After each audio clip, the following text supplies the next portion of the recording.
Hi everyone, and welcome back to the channel and back to another Urban Calisthenics workout. It's my full body calisthenics routine. In today's session, I've got for you 6 exercises for which you'll be doing 30 seconds of work with 15 seconds of rest for a total of 4 rounds. That's 18 minutes in total. Now the equipment that you'll need for today's session will be a set of parallel bars and a small space to work in, and you are good to go. As always, practice those instructionals before getting stuck in alongside a thorough warm-up. And I will leave a link in the description below for a warm-up that I feel is suitable for this routine, but by all means, do one of your own. That's enough from me. Let's see what's in store.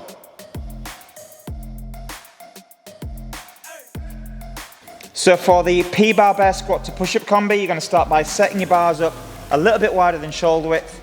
And all this does is simply allows us more space to get more range of motion when working into the push-up component itself. Once you've done that, you're going to start by placing your hands central to the bars, bringing the shoulders slightly in front of the wrists, locking in the shoulders, locking in the ribs, and trying to pull the pelvis under ever so slightly. From this position, you're going to start by moving into your bear squat. So all I'm going to do is push into the bars, moving the backside towards the heels, and once I get to that end range, all I'm going to do is push through the legs to take the head forwards out in front of the bars and initiate the push-up. You're going to go as far down as you possibly can without losing form, pushing out strong, moving back into your bear squat, and then repeat. So making sure the elbows come into the body ever so slightly, taking the head out in front of the bars, and just before you lock your arms out, you're already thinking about moving into that bear squat.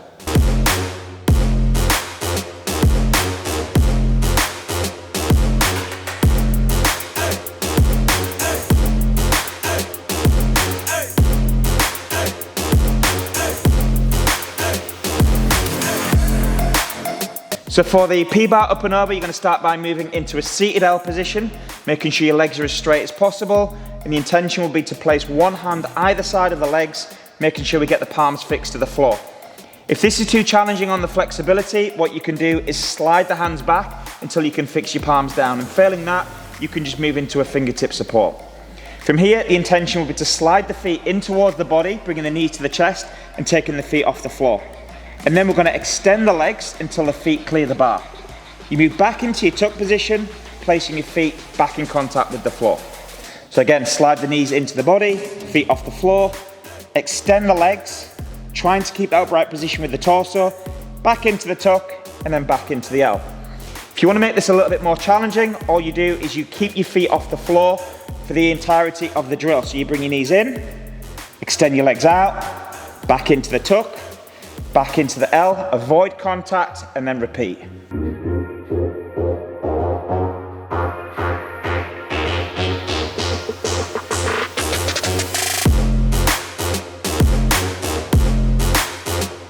So for the P-bar pike press, you're going to start by setting your bars up to a point where they are slightly wider than your shoulder width. Once in position, you're going to start by placing your hands central to the bars and getting your legs into a straight position, getting your feet as near to the bars as you possibly can. And by lifting the heels as high as possible, all this is going to do is send more weight into the shoulders. So I want you to really think about pressing the balls of the toes into the floor to get the heels as high as possible. If you can't get your legs straight, then all you're going to do is take your feet back to the point where you can. Once in this position, the intention is to bring the head or the crown of the head as near to the floor as you possibly can. So looking through the legs, dropping the chin into the chest, you're going to start to make your way down, bringing your head slightly forwards, and when you reach that bottom position, the forearms should be in an upright position. Once the head comes into contact with the floor, keeping the hips high, keeping the spine slightly rounded, so bringing the shoulders forwards, you push out strong until your arms fully extend, keeping the shoulders nice and high. So from here, again, breaking the bars, bringing the elbows into the body, head comes into the floor, looking through the legs, push out strong, keeping the weight on the shoulders, lock your arms, and then repeat.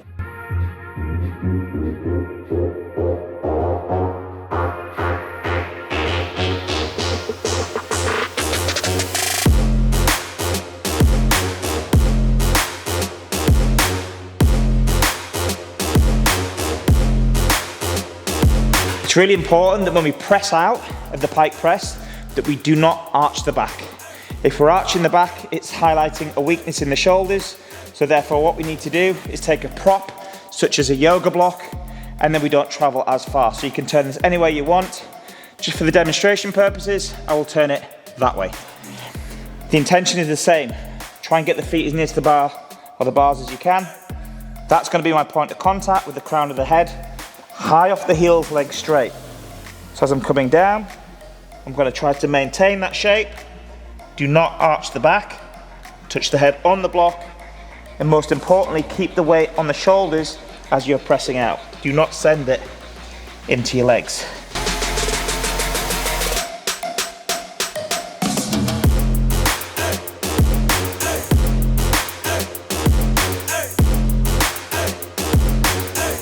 So for the straight to W, you're going to start by lying on your front, feet in contact with the floor, and we're going to start by moving into the W position. So for the W position, you're trying to send your arms out to the side, elbows at around about 90 degrees, and sending your hands as high as possible, so getting the hands above the line of the elbows. So I really want you to think about engaging your back and squeezing the back of the shoulders to maintain that height. From here, what we're going to do is to scoop down, so bringing the head to the floor, and then we're going to reach our straight position.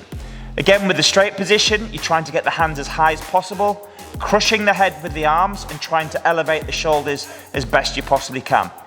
Again, we're going to scoop down again to reach that W, squeezing the back in that top position, scooping down to reach the straight.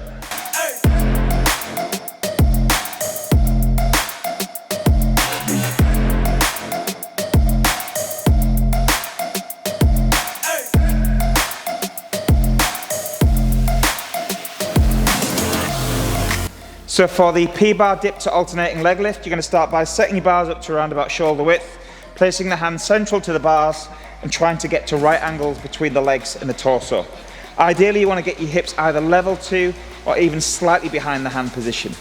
From here, what's going to happen, keeping the legs as straight as possible, you initiate the dip by bringing the head to a forward position, folding the body.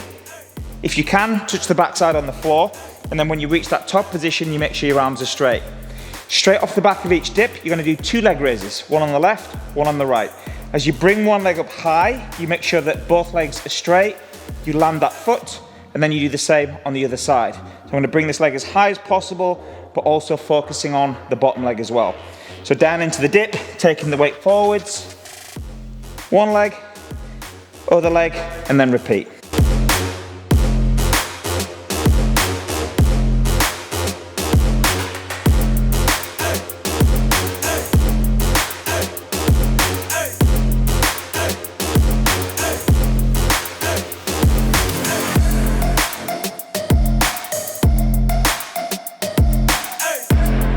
So for our dish to overhead L, you're going to start by moving into a dish or hollow body position.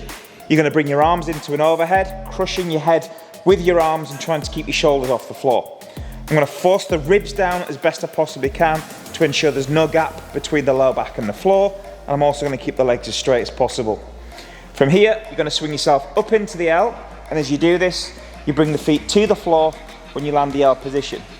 Push tall with the shoulders, bring the hands back slightly and stick the ribs out. From here, we're just going to make our way back into the dish by pulling the abs in, working one vertebrae at a time and working back into the dish, and you'll see how I bring the feet off the floor when I land that position.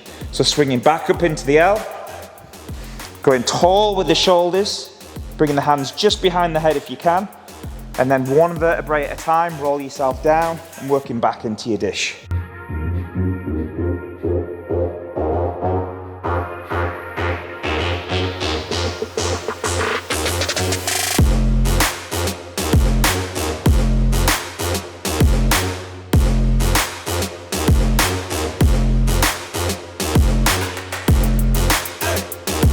Now, just before we kick things off with the workout, I just want to let you know that if you want to gain access to the full Urban Calisthenics library, then head over to urbancalisthenics.com, where you can access over 100 calisthenics workouts with a new workout added every single week for just $4.99 a month. You can also take advantage of a 7-day free trial with no commitments and no payments up front. Now let's get into the workout.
Thanks so much for taking part in this Urban Calisthenics workout. I hope you had a great time challenging yourself and breaking a sweat.